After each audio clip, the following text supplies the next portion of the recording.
So hello guys, welcome back to this new video. Basically हम इस video के अंदर कुछ पॉइंट्स के ऊपर बात करने वाले हैं जो कि बहुत ज़्यादा इंपॉर्टेंट है आपके लिए एज अ बिगिनर। मैं ऐसा नहीं बोल रहा कि इसमें से 2-3 पॉइंट ये वाला पॉइंट है और थर्ड और फोर्थ पॉइंट ज़्यादा इंपॉर्टेंट है। मैं ऐसा बोल रहा हूँ कि सारे ही पॉइंट बहुत ज़्यादा इंपॉर्टेंट है, क्योंकि एक बार अगर आप इन सारे पॉइंट्स को समझ लेते हो और सीख लेते हो, उस पर काम कर लेते हो, then no one stops you to draw anything. आप कुछ भी ड्रॉ कर सकते हो, लिटरली कुछ भी। क्योंकि जब मैंने जर्नी स्टार्ट की थी मेरे को बहुत ज़्यादा कन्फ्यूजन्स थे, मेरे को क्लैरिटी नहीं मिल रही थी और बहुत ज़्यादा टाइम वेस्ट हुआ भी मेरा उसके अंदर।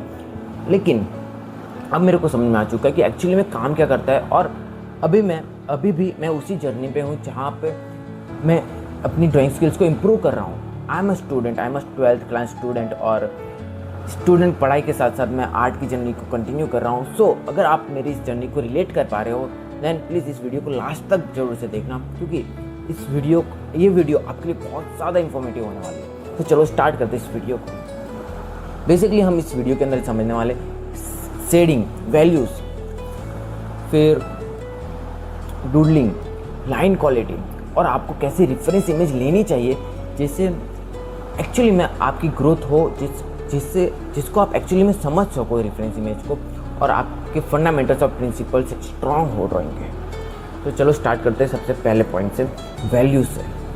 अब वैल्यूज़ से आप क्या समझते हो? मोस्ट ऑफ बिगिनर्स की अगर मैं बात करूँ, अगर मैं अपनी बात करूँ, जब मैंने ड्राइंग स्टार्ट किया था तो मैं वैल्यूज़ का मतलब समझता था शेडिंग, मैं वैल्यूज़ का मतलब समझता था मटेरियल्स। मैं ये समझता था कि जितने ज़्यादा अच्छे मटेरियल्स होंगे, जितने महंगे मटेरियल्स होंगे, उतनी ही अच्छे से मैं शेडिंग कर पाऊँगा और उतनी ही अच्छी, उतनी ही रियलिस्टिक ड्राइंग में बना पाऊँगा। लेकिन एक्चुअली मैं गलत था। और बेसिकली वैल्यूज़ का मतलब होता है कौन सी चीज़ कितनी ज़्यादा लाइट है और कौन सी चीज़ कितनी ज़्यादा डार्क है। अगर आप मेरे डिस्प्ले में देख सकते हो, मेरा background as compare to me, मेरा बैकग्राउंड ज़्यादा डार्क है। सो ये कंपैरिजन जो होता है, जब हम कंपैरिजन करने आ जाते हैं, हम जब दो वैल्यूज़ को कंपेयर कर लेते हैं, तब हमें एक्चुअल में वैल्यूज़ का मतलब पता चलता है। बेसिकली आपकी ड्राइंग रियलिस्टिक क्यों नहीं दिख रही है? क्योंकि फर्स्ट थिंग, सबसे पहले आता है आउटलाइन। अगर आपकी आउटलाइन सही से नहीं बन रही है, देन सबसे पहले आपको आउटलाइन पे काम करने की ज़रूरत है। उसके बाद आता है वैल्यूज़। वैल्यूज़ का मतलब मटेरियल्स नहीं होता, वैल्यूज़ का मतलब शेडिंग नहीं होता। वैल्यूज़ का मतलब होता है डार्क और लाइट, कंपेयर करना। वैल्यूज़ को जितना ज़्यादा आप ऑब्जर्व कर पाओगे अपने रेफरेंस इमेज के अंदर, जितना ज़्यादा आप समझ पाओगे क्लैरिटी के साथ, उतनी ही अच्छे से आप अपनी ड्राइंग के अंदर वैल्यूज़ को अप्लाई कर पाओगे और आपकी ड्राइंग ऑटोमेटिकली रियलिस्टिक लुक देगी, ऑटोमेटिकली 3 डायमेंशनल लुक आने लगेगा आपकी ड्राइंग के अंदर। लेकिन वैल्यूज़ की क्लैरिटी कैसे आएगी? अब वैल्यूज़ को हम कैसे स्टेप बाय स्टेप समझ सकते हैं जिससे हमारी क्लैरिटी, जिससे हमारी वैल्यूज़ और स्ट्रांग होती जाए, हमारा फाउंडेशन और ज़्यादा स्ट्रांग होता जाए और हमारी ड्राइंग रियलिस्टिक दिख पाए। सो वैल्यूज़ को समझने के लिए सबसे पहले रैंडम रेफरेंस इमेज लेना बंद कर दो। रेफरेंस इमेज का मैंने एक अलग से पॉइंट रखा है जिसको हम उस पर बात करेंगे, लेकिन सबसे पहले रैंडम रेफरेंस इमेज लेना बंद कर दो। यहाँ पे कुछ सिस्टम्स होते हैं, वैल्यू सिस्टम्स होते हैं, जिसकी आपको प्रैक्टिस करनी होती है, जिससे आपकी वैल्यूज़ की क्लैरिटी और ज़्यादा बढ़ती जाती है और आपको वैल्यूज़ समझ में आने लगती है। सबसे पहले अगर आप बहुत ज़्यादा बिगिनर हो, दैन 2 वैल्यू सिस्टम से स्टार्ट करो। अब इसके अंदर आपको करना क्या है?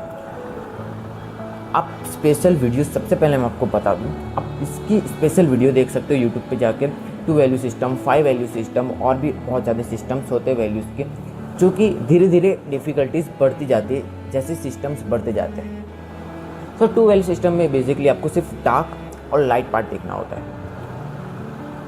सिर्फ और सिर्फ आपको अपनी रेफरेंस इमेज के अंदर डार्क और लाइट पार्ट को ऑब्जर्व करना होता है, और बीच में जितनी भी वैल्यूज़ आ रही होती है उसको आपको इग्नोर करना होता है। वो सब आपके लिए अभी एज अ बिगिनर, अभी के लिए डिस्ट्रैक्शन है। तो सबसे पहले आपको सिर्फ डार्क और लाइट ऑब्जर्व करो। जितना ज़्यादा आप इस चीज़ की प्रैक्टिस करोगे, उतना ही आपका फाउंडेशन स्ट्रॉन्ग बनता जाएगा। अब इसके आपको प्रैक्टिस हफ्ते भर, 10 दिन तक आप इसकी प्रैक्टिस करो। हर दिन आप एक ड्राइंग बनाओ, 2 ड्राइंग जितनी आप बना सकते हो, हर दिन बनाओ एक ड्राइंग, मिनिमम 1 ड्राइंग बनाओ, और 10 दिन तक, हफ्ते भर तक इसकी प्रैक्टिस करो ना। उसके बाद आता है 5 वैल्यू सिस्टम। 5 वैल्यू सिस्टम के अंदर डिफ़िकल्टीज बढ़ जाती है थोड़ी, क्योंकि वहाँ पे 3 वैल्यूज़ एक्स्ट्रा और ऐड हो जाती है। अब बिगिनर यहाँ पे मिस्टेक क्या करते हैं, वो डायरेक्ट इन सारी चीज़ों को समझने से पहले डायरेक्ट कोई भी रेफरेंस इमेज ले लेते हैं और स्टार्ट कर देते शेडिंग करना, जो भी उनको समझ में आ रहा है, मतलब कुछ भी कैसे भी वो प्रैक्टिस बस शेडिंग करना स्टार्ट कर देते, ये सोच के कि मेरे को तो सब कुछ आता है, मैं तो बहुत अच्छा आर्टवर्क बना लेता हूँ। लेकिन यही सेम सोच मेरी भी थी और जिसकी वजह से मेरे को बहुत ज़्यादा फ्रस्ट्रेशन भी हुआ। एक टाइम पे मैंने ड्राइंग भी छोड़ दिया था, बहुत ज़्यादा ओवर थिंकिंग होने लग गई थी और ये सब प्रॉब्लम्स क्रिएट होती है, बहुत ज़्यादा टाइम वेस्ट हुआ। लेकिन आपको ये सब नहीं करना पड़े, सो दैट आप सबसे पहले स्ट्रक्चर वे को फॉलो करो। सबसे पहले 2 वैल्यू सिस्टम को समझो, फिर 5 वैल्यू सिस्टम पे जाओ। 5 वैल्यू सिस्टम के अंदर आपको सिर्फ 5 वैल्यूज़ को समझनी है। मैं अगेन आपको कह रहा हूँ, यूट्यूब पे जाके सर्च करो 5 वैल्यू सिस्टम, आपको बहुत अच्छे से एक्सप्लेन डिटेल्ड वीडियो मिल जाएगी, जिससे आपकी क्लैरिटी और ज़्यादा अच्छी होगी। अगेन ये सारी चीज़ें बोरिंग हो सकती है आपके लिए थोड़ी, लेकिन अगर आपको अपने फाउंडेशन को स्ट्रॉन्ग करना है, अगर आपको ड्राइंग के फंडामेंटल्स और प्रिंसिपल्स को स्ट्रॉन्ग करना है, देन आपको वैल्यूज़ को समझना ही होगा अच्छे से, आपको बोरिंग चीज़ें करनी ही होगी। एक बार अगर आप वैल्यूज़ को समझ जाते हो, दैन आप कोई भी चीज़ को बहुत अच्छे से बना सकते हो। ट्रस्ट मी गाइस, ये मैं अपने खुद के एक्सपीरियंस से बता रहा हूँ। जब आप डार्क टू लाइट को समझते हो ना, जितने भी बीच में ट्रांजेक्शन्स आ रहे होते हैं उन सबको समझते हो, देन आपकी क्लैरिटी बढ़ती है। फिर आपके अंदर बाद में उसके बाद वैल्यूज़ के बाद डिटेलिंग्स आती है। लेकिन यहाँ पे बिगिनर्स पहले ही डिटेलिंग करने लग जाते हैं, वो पहले ही डिटेलिंग के नए नए मटेरियल्स ले लेते हैं और ये सोचते हैं कि भाई जितना ज़्यादा मैं डिटेलिंग करूँगा उतना ज़्यादा हाइपर रियलिस्टिक, उतना ज़्यादा रियलिस्टिक मेरी ड्राइंग दिखेगी। But it's not work like that. So ये वैल्यूज़ का पार्ट क्लियर हो गया। अब डूडलिंग, सेकेंड पॉइंट है डूडलिंग। ये वीडियो बिल्कुल रॉ होने वाली है, जैसा मतलब अभी तक आपको पता चल ही चुका होगा, लेकिन ये वीडियो बिल्कुल रॉ होने वाली है क्योंकि एज अ स्टूडेंट ड्राइंग को कंटिन्यू करना, कंटेंट क्रिएशन को कंटिन्यू करना इस थोड़ा सा डिफ़िकल्ट हो जाता है। तो मैंने एडिटिंग की पार्ट को बिल्कुल स्किप कर दिया है और बिल्कुल रॉ क्लिप आपके सामने ला रहा हूँ मैं। सो नाउ सेकेंड पॉइंट है डूडलिंग। डूडलिंग एक्चुअली में होता क्या है, अगर मैं अपनी बात करूँ तो मैं एज अ बिगिनर मैं डूडलिंग का मतलब समझता था। बेसिकली डूडलिंग का मतलब मैं ये समझता था कि ये भी एक पोर्ट्रेट जैसा होता है, वैसे डूडलिंग को सीखना होता है।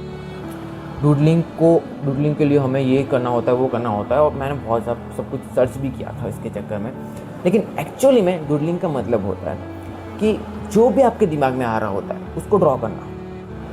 इसके अंदर कोई लिमिटेशंस नहीं होती है, यहाँ पे आप बिल्कुल फ्री होते हो। वरना आपने देखा होगा पोर्ट्रेट के अंदर, लैंडस्केप के अंदर, स्टिल लाइफ के अंदर हमें बहुत ज़्यादा सोचना होता है, लाइंस, एंगल्स, प्रोपोर्शंस, वैल्यूज़, इन सारी चीज़ों का हमें बहुत ज़्यादा प्रेशर होता है एज अ बिगिनर। लेकिन डूडलिंग के अंदर ये बेसिकली डूडलिंग बिगिनर फ्रेंडली है। डूडलिंग से आपकी क्रिएटिविटी एनहेंस होती है।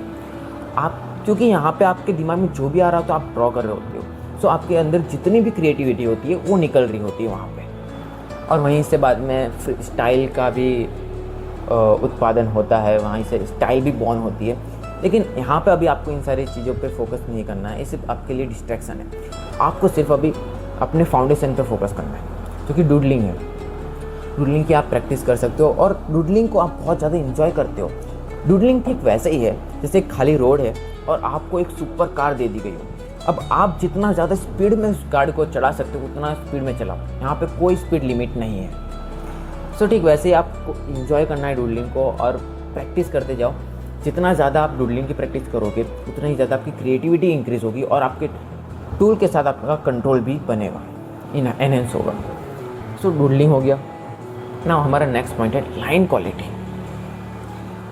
बेसिकली लाइन क्वालिटी से आप क्या समझते हो? लाइन क्वालिटी देखो, लाइन क्वालिटी क्या बोल रहा हूँ मैं, लाइन क्वालिटी देखो, लाइन क्वालिटी से बेसिकली आपकी ड्राइंग इंटरेस्टिंग लगती है और एंगेजिंग लगती है। बिना कोई शेडिंग के, बिना कोई वैल्यूज़ के अगर आपको अपनी ड्राइंग को अट्रैक्टिव बनाना है देन आपको लाइन क्वालिटी, लाइन्स के अंदर जो वेरिएशंस आते हैं उसका यूज़ करना होगा। उसके लिए आपको प्रैक्टिस की ऑब्वियसली ज़रूरत है, उसके लिए आपको अपने टूल के ऊपर ज़्यादा कंट्रोल होना चाहिए।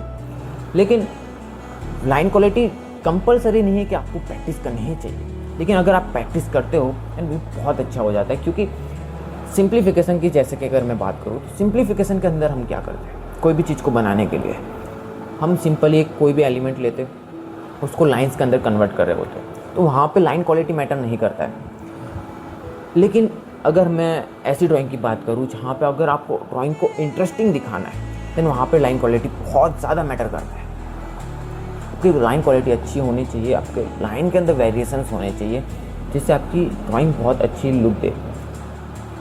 सो ये इट्स नॉट कंपलसरी, लेकिन अगर आप प्रैक्टिस करते हो देन अगर आप लाइन क्वालिटी की प्रैक्टिस करते हो देन आपकी जो स्ट्रेट लाइन बनाने की जो क्वालिटी है वो भी इंक्रीज़ होगी, जिससे मतलब इन शॉर्ट आपका टूल के साथ कंट्रोल डेवलप होगा, जिससे आपकी ये सारी चीज़ें डेवलप होगी। नाउ हमारा नेक्स्ट पॉइंट है, ये पॉइंट मैं कह सकता हूँ इतना इंपॉर्टेंट नहीं है लाइन क्वालिटी वाला। सो नाउ हमारा नेक्स्ट पॉइंट है रेफरेंस इमेज।